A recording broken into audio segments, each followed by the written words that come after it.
Nyota ya mtu inaweza ikafungwa ikamfanya mtu asifikie mafanikio ambayo alikuwa.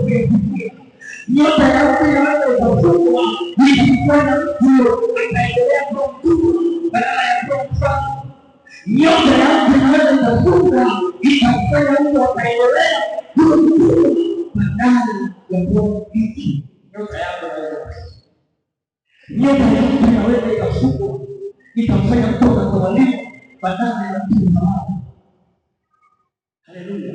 Amen. Nyota ya mtu inaweza ikashughuliwa katika ulimwengu wa roho, ikafungwa katika ulimwengu wa roho. Unajua wakati ambao sisi hatuangalia mambo yetu, watu wengine wanaangalia mambo yao, wanaangalia na mambo yetu sisi. Wakati ambao hatumshughuliki sana mambo yetu ya kiroho, unapoandika wao unashughulika na mambo yao ya kiroho, lakini wanashughulika na mambo yetu sisi ya kiroho. Haleluya. Wakati ambao haushughuliki biashara yako, kuna watu wengine wao wanashughulikia biashara yako kwa upande wao. Wakati ambao haushughuliki nyumba yako, mali ilipofungwa, kuna watu ambao wanaendelea kushughulikia nyumba yako iendelee kufaidisha. Kuna watu ambao wanaendelea kushughulikia nyumba yako wao usiendelee kufanikiwa. Kuna watu wa namna hiyo. Haleluya. Amen. Ile mwaka kama kwa kusumbua na kushinda. Haleluya. Haleluya. Amen. Amen. Kama kwa kusumbua basi kuna fungu. Na leo sisi tunabadilika. Amen. Sasa tuko hapa kwa ajili ya kushukuru. Amen. Amen. Amen. Nyota yako ishuhudiwe kwa jina la Yesu. Amen. Mathayo Mtakatifu sura ya kwanza sura ya pili mstari wa kwanza.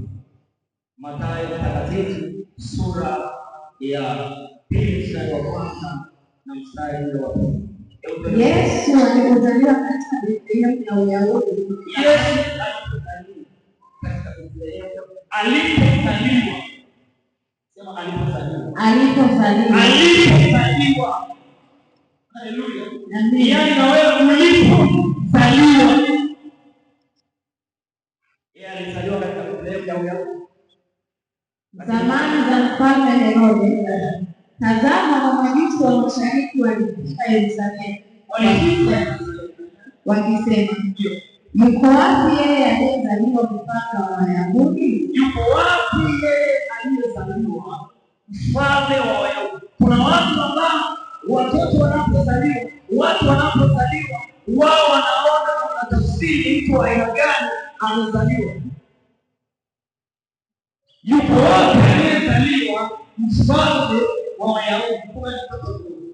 Wameshabashiri, wameshatambua huyu aliyezaliwa ni mtoto wa aina gani.